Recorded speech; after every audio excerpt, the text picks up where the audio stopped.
Today on Live with Lori, Lori prepares an herb-roasted chicken with butternut squash stuffing. Plus, Melbourne City Council member Mark LaRusso stops by for a little political food for thought. It's all coming up on Live with Lori.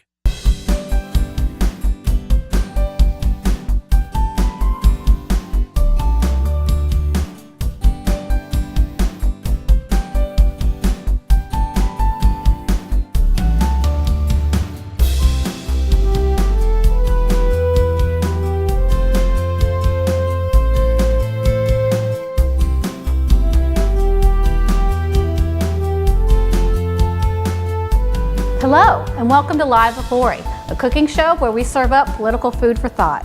On today's show, we're serving a chicken roasted with butter under the skin, a stuffing made with butternut squash and some of the same herbs we're using in the chicken. For our guest today, we have Melbourne City Councilman Mark LaRusso. Hi, Mark. Hey, Lori, how are you? I'm fine. How are you doing? Thanks Good. for joining us. Thanks for inviting me. Well, are you ready to start? I am. Okay, well, the first thing we're going to do is we're going to grind up some herbs. And I've got my handy dandy little herb grinder. And if you can just start grinding right here. Okay. Just grind into there and just, use your muscles and just grind it like that, just like a pepper mill. What am I grinding? What you're grinding is we've got some rosemary, we've got some sage, and we've got some thyme. Doesn't that smell fantastic? Yes. They're so aromatic. And while you're doing that, what I'm going to do is I'm going to take this skin and I'm just going to stick my finger in here and we're going to pull the skin away from the chicken. Now, this is kind of a, your hands are going to get dirty when you do this. And I'm going to show you a trick because my fingers aren't long enough to get very far in the chicken. You're going to take this and watch this. And you can do this without breaking the skin because we want to keep the skin intact. While you're grinding those herbs, I have some questions for you. Okay. And, this is just to find out more about Mark LaRusso. Well, I knew this wasn't a free meal, so go ahead and shoot. My first question is what is the best thing you think you've done since you've been in office? That is a good question. And I think that we've done a lot of good things on council, but personally I'm very proud in 2005, we came into a firestorm of many different things that were happening with the Jessica Lundy episode and the sexual predators and the offenders that we were having challenges with in the cities.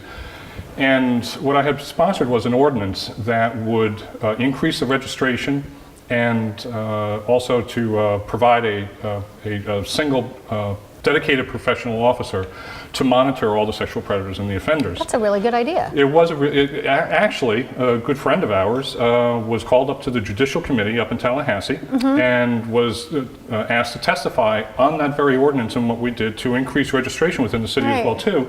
And that was touted as the most progressive program in the state of Florida in 2005. Well, that's fantastic. So I'm guessing it passed. In flying colors. That's fantastic. Flying colors. That is really, that is really something that serves the citizens of Melbourne. It's very important because it not only our children but also our seniors as well. Were there other communities that took up that ordinance as well? Nobody else did. What they were focused on more was implementing a 2,500-foot radius around schools or a 1,000-foot radius around parks. But however, we incorporated that as well too, but also increased the registrations to twice as much what the courts had indicated, and also that dedicated officer was the kicker. That was the greatest thing. Well, that's something to be proud of. Okay. Well, going back to the herbs. I think I'm done. All right, fantastic. Well, you know what? How about you dump those in there? Okay. And then I'm going to have you mix them with the butter. We've got some softened butter. We've got about 3 teaspoons of butter, and you can use as much herbs as you want.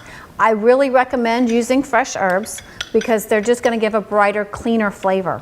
You can use dried herbs in this instance if you'd like, but the fresh really are going to do better. You look like you've done this before. Yeah, I've been delegated to the chores in the kitchen from time to time during the holidays. Well, have you ever put it underneath? I have not, no. Okay, this will be new for me. Well, I'm going to start you off and then I'm going to let you go and then I'm going to show you how you get it all the way in the back. Okay. Okay, you put this in here and you use the skin And it's kind of like, as a city councilman, you're used to massaging a budget. Okay, yes. well, now you're massaging the chicken. Yes. Okay? Yes, that's a good analogy. I like that. So that's how you do it. Okay. So Let me have while at you're it then. doing that, I'm going to ask you my next question. Okay. My next question is, what is something that you have done as a city councilman that has had maybe unintended consequences, or that you wish that you hadn't even brought up? Oh, that, again, you always have the opportunity to look back, Lori, and as you get older on city council and as you experience and you mature, you get better, hopefully. Right. Some of us do. Some of us are a little bit more challenged than others, of course. However, in the beginning, and I don't care who you are, being elected to a public office takes time to really understand the workings of a budget, Right. and it's going to be a budget-based answer for you as well.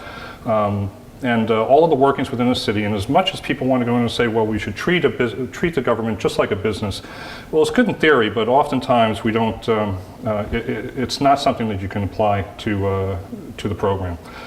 The thing that I'm sorriest about is that in the beginning, in the first 2 years, I actually voted for tax increases and property tax increases. Shame. Absolutely. Shame. And you know what? The unintended consequences were, of course, higher property taxes. Well, it was during the boom. You Right. know, everybody's home. My home went up by 3 times, and times were good, and people were thriving. Unemployment was 2 or 3% at the time. So so the unintended consequences, of course, have those taxes come back down. Right. They have not. As hard as we fight now, I got smart after the first 2 years, but now being there for 5 additional years. But in your smarter. defense, I have to say that, in order to fund certain services, you have to have property taxes, and sometimes that's the only way you're going to be able to fund them. I don't disagree. But Not that anybody, because the whole tax thing is another issue, but that's a really wise answer. So you think that you wouldn't have voted for those? I think I would have had more solutions to the challenge. I think I would have had more, as I go back, within the maturity and becoming more of an elder on council, you get smarter, hopefully. Right. And I think that there are more solutions than I was able to offer at the time. Okay. That's a great answer, Mark. Thanks for staying with us. When we come back, we're going to be making some stuffing. Look, let me show you. When Live with Lori returns, Lori turns up the heat in the kitchen. Can Melbourne City Council member Mark LaRusso handle it? Don't go away.